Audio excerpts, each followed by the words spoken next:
A segunda é, a gente vive num estado laico, né? É. E por que essa necessidade tão grande de querer converter?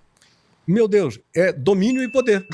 Porque quanto mais você tem gente em adesão àquilo que seja o combo religioso, mais o ajuntamento tem o poder de determinar as coisas como querem que as coisas sejam.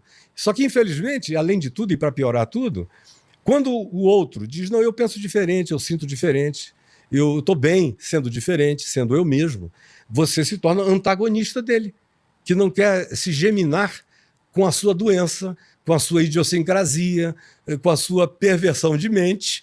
Você quer vender os critérios e categorias das suas escolhas como critérios absolutos para a vida de todo mundo. Que foi o que Jesus nunca fez. Jesus não passou batendo na porta das casas dizendo, oh, deixa eu entrar porque eu tenho uma palavra para converter vocês todos. Ele era, e quem queria vinha. Ele tocava nas pessoas, ele agasalhava, ele aninhava, ele abraçava. E os que iam querendo e se interessando chegavam. Mas ele próprio não tinha essa proatividade dominadora. Quem viesse, veio, né? Veio. E quando ele decide por todo mundo, ou indo, de fato, a expressão original grega do Evangelho de Mateus designa o caminho natural do indivíduo. Indo, no seu caminhar, no seu ir, se você vai atravessar, e ele está mais usando a linguagem das caravanas do primeiro século, que estavam sempre indo, ou usar a palavra que designava a expressão hebreu, que era aipuru, que a raiz da palavra é aquele que cruza fronteiras, rios, culturas, no cruzamento do cotidiano, no ir do cotidiano, seja ele um cruzamento étnico, seja nacional, transnacional, transcultural, você anuncia a boa nova. Agora, a boa nova é Jesus. A boa nova é a gente não precisa se odiar. A gente pode se amar. Porque quem me ensinou a boa nova disse que eu tenho que aprender a perdoar até 70 vezes 7 num dia, se for preciso. Ou seja, o evangelho é superlativo de graça. Graça significa favor imerecido, é acolhimento. Está carregado de justiça. Mas eu não sou justicista. Eu quero que a vida seja boa e justa para todo mundo. Mas eu não sou um justiceiro justicista. Se alguma coisa acontecer, Jesus ensina a que eu sofra o dano. Se o teu inimigo tiver fome, dá-lhe de comer. Se tiver sede, dá-lhe de beber. Porque assim fazendo, tu amontoas brasas vivas na consciência dele. Deixa a consciência dele falar com ele.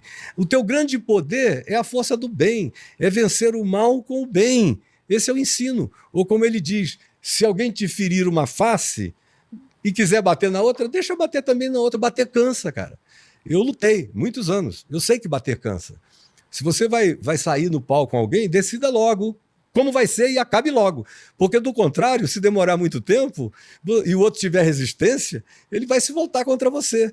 Então, Jesus disse, contra o inimigo, deu numa face, não compre a guerra dele. Não use as armas dele, senão isso vai se tornar algo indefinidamente renitente e prolongado. A única maneira de parar esse processo é não usar o mesmo instrumento contra.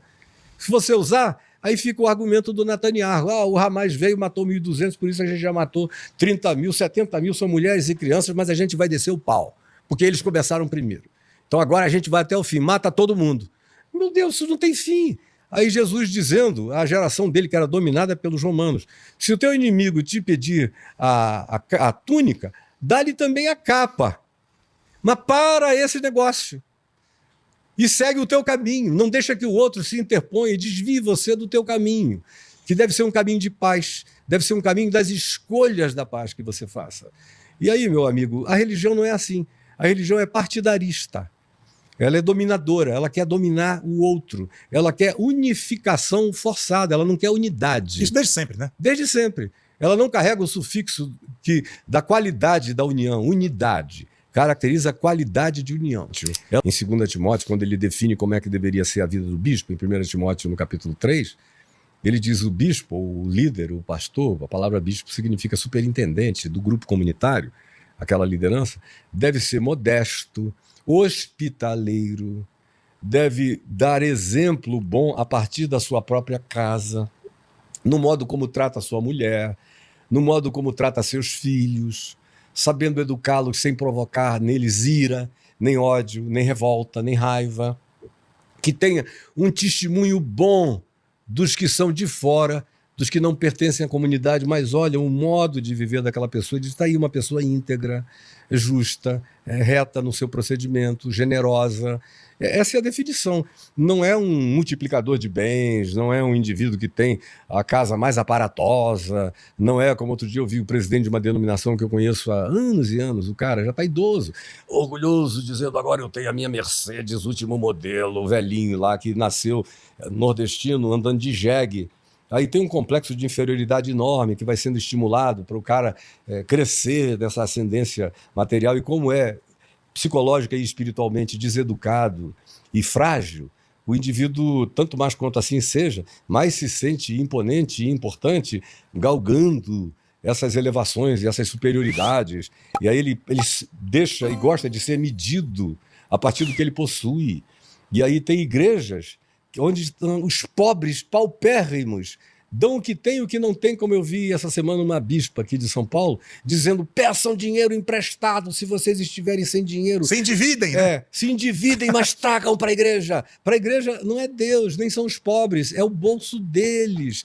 Eu tinha uma funcionária que ela dava 80% do salário dela para a igreja. Pois é, e às vezes rouba da patroa, do patrão. Eu me sentia culpado, porque eu pagava ela, e de uma certa forma, indiretamente, era você eu estava alimentando isso, né? E eu já vi, e não foi um caso nem 2 nem 3, mas muitos, de indivíduos que acabaram presos porque roubaram nos seus empregos para poderem não faltar com compromisso financeiro com o pastor e com a igreja.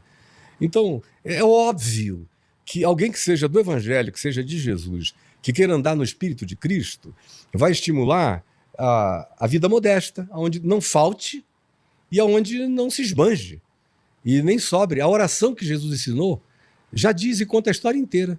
O pão nosso de cada dia nos dá hoje. Então ninguém com fome hoje, e o pão não é meu, o pão é nosso, a oração é plural, é Pai nosso, não é Pai meu. O que você vê é uma espiritualidade tão pervertida que até Deus é só meu, o outro é o antagônico. Se não reza pela minha cartilha, eu o odeio. Quando na realidade o herói do amor fraternal na vida de Jesus, nas parábolas, nas histórias, nas exemplificações de Jesus, é o cara que o judeu mais odiava, que era o samaritano.